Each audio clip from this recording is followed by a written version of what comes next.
앞에 있는 말씀을 읽고 함께 말씀을 나누겠습니다. 성경은 하나님의 말씀입니다. 영원한 생명의 양식입니다. 하나님의 말씀을 겸손한 마음으로 받기를 원합니다. 주여 말씀하시옵소서. 주의 종이 듣겠습니다. 아멘.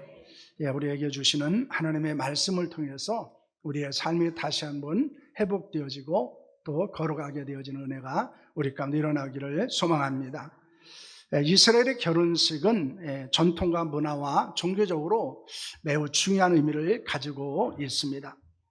결혼식은 이제 두 단계로 볼 수 있습니다. 전 단계는 이제 혼인 예식을 하는 이전에 일어나는 것으로 기투신과 게투바라고 하는 약혼의 단계가 있습니다. 신랑이 신부에게 선물을 주고 결혼 계약을 맺고 법적인 구속력을 갖게 되는 그런 약혼의 단계가 있습니다. 여기서 하는 결혼 계약서는 신부의 권리와 신랑의 의무를 명시하고 있습니다. 신부가 재정적인 보호를 받을 수 있도록 하는 역할도 하게 됩니다. 예수님께서 태어나신 것은 마리아와 요셉이 약혼 기간에 이루어진 것입니다. 혼인 예식이라고 하는 것은 이제 니스인과 후파라는 것으로 볼 수 있습니다.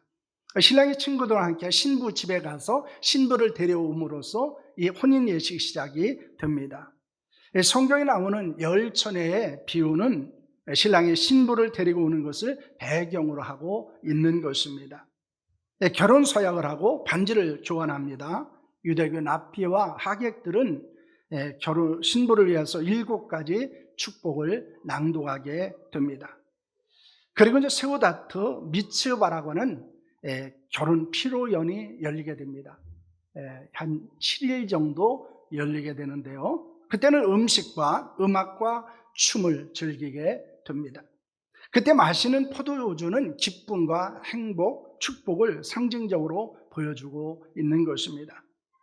이 유대인의 결혼식은 신랑을 하나님으로 그리고 신부를 이스라엘 백성으로 나타내면서 하는 것입니다. 그래서 결혼은 하나님과의 언약을 때로는 상징하는 것이기도 합니다. 가정과 신앙 공동체로서의 축제를 여는 것이기도 하고 또한 예수 그리스도와 교회의 관계를 설명하는 예표적인 의미를 가지고 있습니다. 지금 우리는 정결한 신부로서 신랑 되신 예수 그리스도의 재림을 기다리고 있습니다. 본문은 혼인잔치를 배경으로 가지고 있습니다. 예수께서 빌립보 교회를 나다나엘과 만나고 사흘째 됐을 때 예수님께서 어머니 마리아와 그리고 제자들과 함께 초청을 받고 갈릴리 가나의 혼인잔치에 참여를 하게 되었습니다. 잔치가 진행되는 중간 문제가 일어납니다. 그것은 포도주가 떨어지게 된 것입니다. 잔치에 포도주가 떨어졌다고 하는 것은 큰 위기였고 수치스럽게 여기는 것이기도 했습니다. 마리아는 이 문제를 예수님께 부탁을 합니다. 처음에는 마리아의 부탁을 예수님은 거절하게 됩니다. 그러나 마리아는 하인들에게 예수님의 지시를 따르라고 말하고 예수님은 6개의 돌 항아리에 물을 가득 채우라고 말씀합니다. 그리고 하인들에게 그 물을 가져다 두라고 말합니다. 그런데 그 물이 포도주로 변하는 표적을 경험하게 되었다는 것입니다. 이 포도주는 그 품질이 매우 뛰어난 것으로 평가되었습니다. 우리가 계속해서 요한복음을 말씀을 나누면서 이제 7가지 예수님의 자기 계시에 대해서 말씀을 나눈 중에 있습니다. 그래서 예수님이 나는 누구인가 하는 것에 대해서 말씀하셨습니다. 그리고 이제 오늘 본문의 말씀은 요한복음에는 예수께서 행하신 7가지 표적이 있습니다. 그 중에서 하나의 표적에 대해서 우리가 함께 말씀을 나누려고 합니다. 그것은 바로 가나의 혼인잔치에서 일어난 물이 포도주로 변하는 사건입니다. 물이 포도주로 변한 것이 주는 영적 의미, 이 교훈이 어떤 것인가 하는 것입니다. 여러분, 첫째는 예수님은 변화를 일으키시는 분이다라는 것입니다. 3절 말씀을 보실까요? 함께 합니다. 포도주가 떨어진지라 예수의 어머니가 예수에게 이르되 저들에게 포도주가 없다 하니 라는 말씀을 하고 있습니다. 혼인잔치 중에 포도가 떨어지는 것은 매우 큰 문제입니다. 마리아는 예수께 포도주가 없다고 말합니다. 이는 예수님께서 혼인잔치에 일어난 문제를 해결해 달라는 것입니다. 예수는 처음에는 아직 때가 되지 않았다고 말씀하셨지만은 결국 그 물이 포도주가 되는 역사를 행하게 됩니다. 마리아는 예수님을 단순히 육신의 아들로 믿지 않았다는 것입니다. 성령으로 잉태되어 태어났고 인류를 구원할 자라는 것을 믿었습니다. 왜냐하면 그것은 이미 천사들로부터 마리아에게 전해진 사건이었기 때문입니다. 여러분, 예수님은 모든 문제의 해결의 핵심이 되는 분이십니다. 예수는 변화의 핵심이 되는 분이십니다. 그러므로 우리도 어떤 문제를 가지고 있었을 때 걱정하고 염려할 것이 아니고 예수 그리스도 앞에 그 문제를 가지고 나와야 합니다. 그리고 기도해야 합니다. 그러면 우리는 거룩한 변화를 경험할 수 있습니다. 그리고 문제 해결을 받을 수 있는 줄로 믿으시기를 바랍니다. 그런데 어떤 사람은 걱정하고 염려만 합니다. 그것은 세상 사람들이 하는 방식입니다. 그러나 우리는 그런 염려와 걱정거리를 가지고 있을 때 우리는 그것을 가지고 예수 그리스도 앞으로 나와야 합니다. 하나님 앞에 기도하고 하나님께 그 문제를 맡겨야 한다는 것입니다. 여러분, 성경에는 예수님으로 인해서 변화받은 많은 사람들에 대한 이야기가 있습니다. 그 중에 바울이 있습니다. 디모데전서 1장 12절과 13절 말씀인데요, 함께합니다. 나를 등하게 하신 그리스도 예수 우리 주께 내가 감사함은 나를 충성되이 여겨 내게 직분을 맡기심이니 내가 전에는 비방자요 박해자요 폭행자였으나 도리어 공의를 입은 것은 내가 믿지 아니할 때에 알지 못하고 행하였음이라 라는 말씀을 하고 있습니다. 예수님을 만나기 전에 바울은 어떤 사람이었습니까? 그는 비방자였고 박해자고 폭행자였습니다. 그는 예수님과 복음을 비방했습니다. 그리고 교회를 박해했습니다. 그리스도인들을 폭행하는 자였습니다.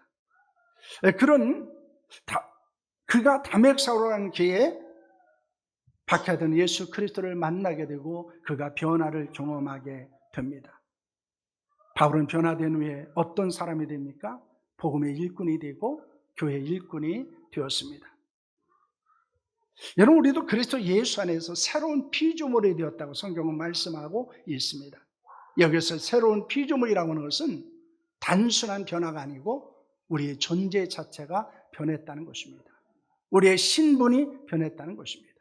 우리는 더 이상 마귀의 종이 아니고 하나님의 자녀입니다. 우리는 옛사람을 벗어버리고 새 사람이 되었습니다. 그러므로 우리는 거룩한 변화를 경험할 뿐만 아니라 변화를 일으키는 자로 살아야 한다는 사실을 여러분 믿으시기를 바랍니다. 우리는 예수 그리스도 안에서 변화받은 자들입니다. 두 번째로 변화는 믿음과 순종을 요구한다는 것입니다.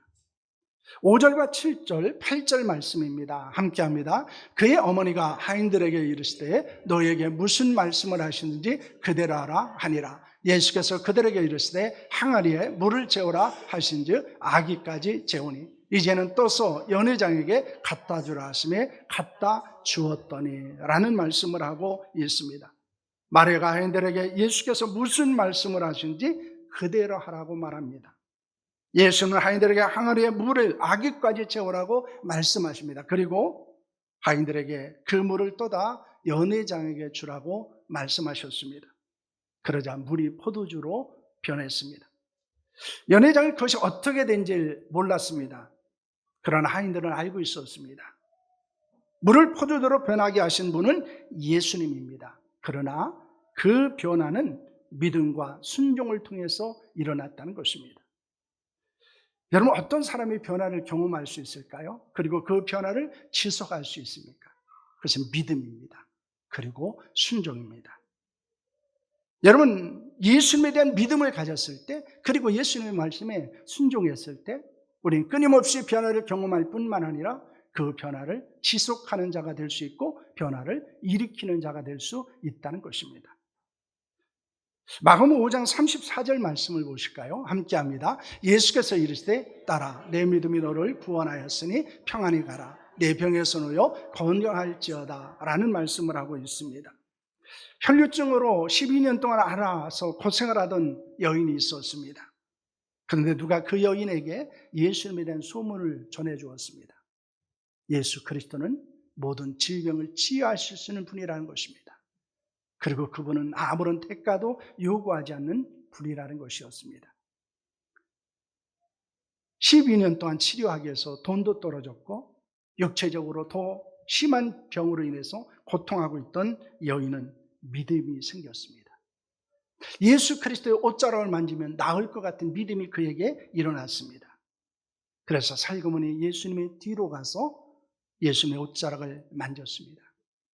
그때 즉시 혈류의 근원이 마르는 것을 경험하게 됩니다. 예수님이 여인을 향해서 뭐라고 말씀하십니까? 딸아, 내 믿음이 너를 구원했다라고 말씀합니다. 평안히 가라. 내 병에서 놓여 건강할지어다라고 말씀하고 있습니다. 이 여인에게 일어난 놀라운 변화와 축복은 믿음과 순종으로 인한 것임을 우리에게 말씀하고 있는 것입니다. 그러자 그의 영혼이 구원받았고 마음의 평안을 얻었고 육체의 건강이 회복되게 되었습니다. 지금도 이 믿음과 순종으로 인한 변화의 역사는 일어나고 있다는 것입니다. 중요한 것은 무엇입니까? 우리에게는 그 믿음이 없다는 거예요. 우리에게는 그 순종이 없다는 것입니다. 그러나 우리에게 이 믿음과 순종이 있었을 때 변화는 일어나고 있고 그 변화를 끊임없이 경험하고 있고 그리고 변화 가운데 또 다른 하나님의 역사를 경험하게 된다는 것입니다. 여러분에게 그 믿음과 순종이 있기를 소망합니다. 그 믿음과 순종을 통해서 변화의 거룩한 역사를 경험할 수 있기를 축원합니다. 셋째, 변화가 일어났을 때 기쁨과 행복이 있다는 것입니다. 10절 말씀입니다. 함께합니다. 말하될 사람마다 먼저 좋은 포도주를 내고 취한 후에 낮은 것을 내거늘 그대는 지금까지 좋은 포도주를 주었도다 하니라 라는 말씀을 하고 있습니다. 포도가 떨어진 혼인잔치는 한순간에 염려와 걱정으로 변했을 것입니다. 잔치 분위기는 기쁨이 한순간에 사라졌을 것입니다. 그러나 예수님에서 물이 포도주로 변하고 난 후에는 더 큰 기쁨과 행복이 찾아오게 됩니다. 왜냐하면 그 포도주는 이전의 것보다 더 나은 것이었기 때문입니다. 그 당시 잔치를 하면 처음에는 질이 좋은 포도주를 준답니다. 그런데 그 포도주를 먹고 취하면은 이제는 질이 좀 낮은 포도주를 낸답니다. 그런데 혼인잔치에 이 질이 좋은 포도주가 나온 것입니다. 그렇기 때문에 놀라게 되는 것입니다. 예수 그리스도에 인해서 큰 기쁨과 행복을 경험할 수 있게 되었습니다. 더 나은 상황과 환경으로 변화되었다는 것입니다. 이거 마찬가지입니다. 우리가 예수 그리스도로 인해서 변화되어졌을 때 우리는 더 큰 기쁨, 행복을 누릴 뿐만 아니라 우리의 인생은 더 나은 인생이 된다는 사실을 여러분 믿으시기를 바랍니다. 여러분 그것은 무엇 때문일까요? 빌립보서 4장 4절 말씀입니다. 함께합니다. 주 안에서 항상 기뻐하라. 내가 다시 말하노니 기뻐하라. 다른 데 있지 않아요. 예수 그리스도 안에 기쁨이 있기 때문입니다. 예수 그리스도 안에 행복과 기쁨이 있기 때문입니다. 예수는 모든 기쁨과 행복의 근원이 되시는 분이기 때문입니다. 그러므로 우리는 그 기쁨과 행복이 전염병처럼 변화되어지는 인생을 살아야 합니다. 그러기 위해서는 예수 그리스도 안에서 기쁨을 회복하는 자들이 되어야 합니다. 여러분 때문에 많은 사람들이 기뻐할 수 있기를 원합니다. 행복해지는 은혜가 있기를 소망합니다. 예수님 인해서 더 나은 행복과 기쁨과 더 나은 인생을 살아가는 은혜가 우리 가운데 있기를 축원합니다. 네 번째로 변화와 표적의 목적은 신앙이라는 것입니다. 오늘 11절 말씀을 보실까요? 함께합니다. 예수께서 이 첫 표적을 갈릴 가나에 향하여 그의 영광을 나타내심에 제자들이 그를 믿으니라 이런 말씀을 하고 있습니다. 우리는 변화와 포도주가 된 것은 예수께서 갈릴리 가나에서 행한 첫 표적입니다. 그 표적으로 인해서 제자들이 예수님을 믿게 되었습니다. 예수님께서 표적을 행하신 것은 단순히 혼인잔치에 포도주가 떨어진 것을 해결해 주는 것이 목적이 있지 않았다는 것입니다. 그 목적은 제자들에게 믿음을 주기 위한 것이었습니다. 이 표적은 예수님의 신성을 증명하는 것이었습니다. 예수님이 단순히 인간이 아니고 신적인 존재임을 드러내신 것입니다. 또한 이 표적으로 인해서 제자들의 믿음이 강화되었습니다. 예수님을 더욱 믿게 되었고 제자들의 사역에 큰 영향을 미치게 됩니다. 성경은 표적의 목적과 결과에 관하여 무엇이라고 말씀하고 있습니까?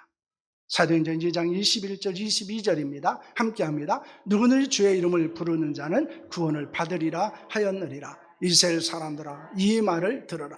너희도 아는 바와 같이 하나님께서 나사렛 예수로 큰 권능과 기사와 표적을 너희 가운데서 베푸사 너희 앞에서 그를 증언하셨느니라 하는 말씀을 합니다.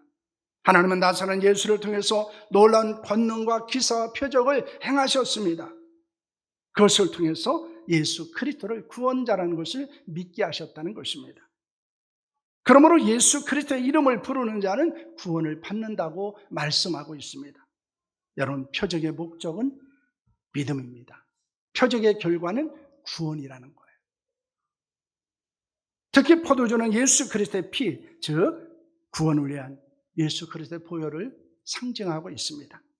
그러므로 물이 포도주로 변한 표적은 예수 그리스도의 보혈을 통한 구원을 예표하는 것입니다. 표적은 그림자지만은 예수님은 실체가 되시는 분이십니다. 지금도 표적은 일어나고 있습니다. 그러나 표적 자체가 목적이 아닙니다. 그 표적을 통해서 예수 그리스도에 대한 믿음을 갖게 하는 것입니다. 구원에 이르는 믿음을 갖게 하는 것입니다. 더 분명한 신앙 고백을 갖게 하는 것입니다. 여러분도 표적을 구하시길 바랍니다. 여러분 기적을 구하시길 바랍니다. 그러나 그것이 목적이 아닙니다. 그것을 통해서 내 믿음이 더 온전해지고 내 믿음이 더 견고해지고 내 신앙의 고백에도 분명해지는 역사가 일어나기를 소망할 수 있기를 축원합니다. 그런데 종종 예수님으로 인해서 일어난 변화를 지속하지 못하는 사람들이 있습니다. 시간이 흐르면 신앙과 인생과 헌신이 변하게 됩니다. 우리는 그것을 변질이라고 말합니다. 물의 원소기호, 여러분 잘 아시죠? H2O입니다. 그런데 이 물이 포도주로 변했을 때 주요 성분은 에탄올의 원소기호는 무엇입니까? C2H6O랍니다. 그런데 문제가 있습니다. 물이 변질되면 뭐가 되느냐면 H2S가 됩니다. 여러분, 물이 썩으면 어떻습니까? 썩은 혈흔 냄새가 나요. 독성이 있습니다. 바로 그것은 변질됐기 때문입니다. 물이 포도주가 되는 것을 우리는 변화라고 말합니다. 그러나 물이 썩는 것을 우리는 변질이라고 말합니다.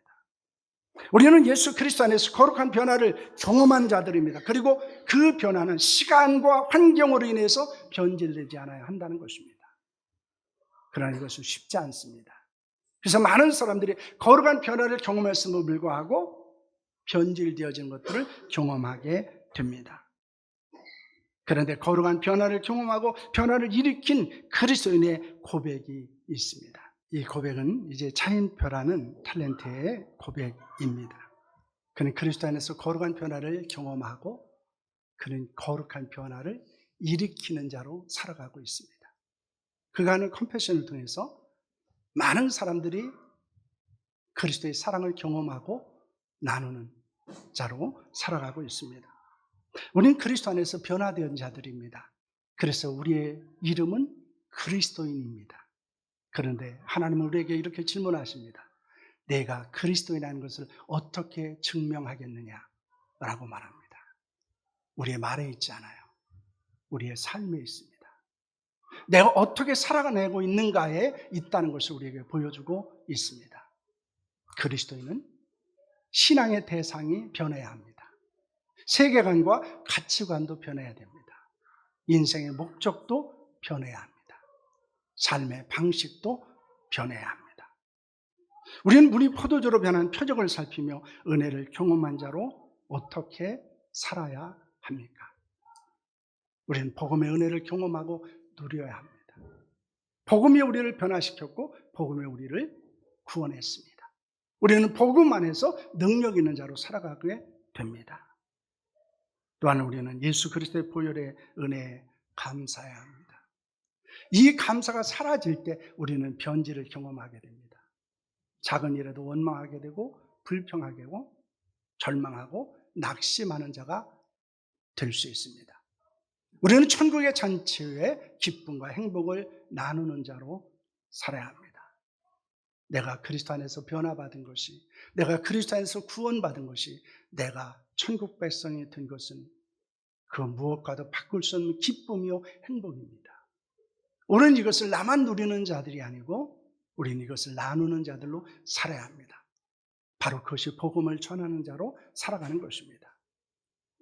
그런데 믿음과 순종을 통해서 우리는 지금도 기적을 경험할 수 있다는 것입니다. 우리는 질문해 봐야 합니다. 내가 믿음이 있는가? 내가 말씀에 순종하는 삶을 살고 있는가? 내가 왜 거룩한 변화받은 자로서 그 삶을 지속하지 못하고, 뿐만 아니라 내가 지속적으로 변화되어진 삶을 살지 못하고, 때로는 우리의 신앙도 나의 인생도 내 헌신도 왜 변질되는가 하는 것입니다. 그것은 우리의 믿음과 순종을 돌아볼 시점입니다. 내가 정말로 믿음이 있는가? 내가 온전한 순종을 하고 있는가? 우리 자신을 돌아보았으면 합니다. 예수님은 물을 포도주로 변화시키셨습니다. 예수는 우리를 하나님의 자녀가 되게 하셨습니다. 천국 백성이 되게 하셨습니다. 우리를 거룩한 그리스도인이 되게 하셨습니다. 이제는 변화받은 자로서 변화를 누릴 뿐만 아니라 변화를 일으키는 자로 살아갈 수 있기를 축원합니다. 물이 변하여 포도주가 된 것처럼 여러분을 통해서 많은 사람들이 변화되어진 거룩한 역사가 일어나기를 소망합니다. 기도하겠습니다.